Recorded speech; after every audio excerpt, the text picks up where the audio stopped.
Matapos makabalik ni Kim sa kanyang normal na mga aktibidad ngayong araw at matapos ang kanyang pagkakasakit na COVID, ay laking gulat nga ng lahat, nang ibahagi ni Kim, ang mga larawan nito, kung saan ay dinala nga ito sa hospital ni Ate Heidi, dahil sa hindi inaasahang pangyayari.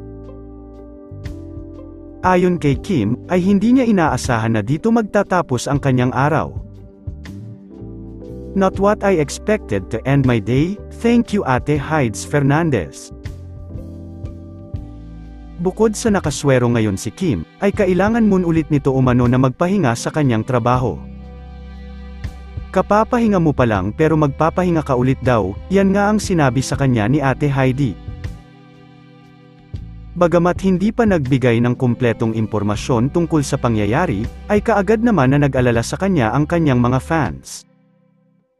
Ito naman ang ilan sa komento ng mga fans ni Kim. Ate Kim Chiu, pahinga ka muna. Ipahinga mo yung katawan mo, yung sarili mo. Sabi nga ni Father Joseph, ang kalusugan ang pinakamalaking kasangkapan para ang tagumpay ay iyong makamtan. Kaya wag mong abusuhin ang iyong katawan kasi nag-iisa lang yan. At Prinsesa Chinita, get well soon. Praying for your fast recovery Kimi, stay healthy po always, wag po masyadong workaholic, pahinga din pag may time.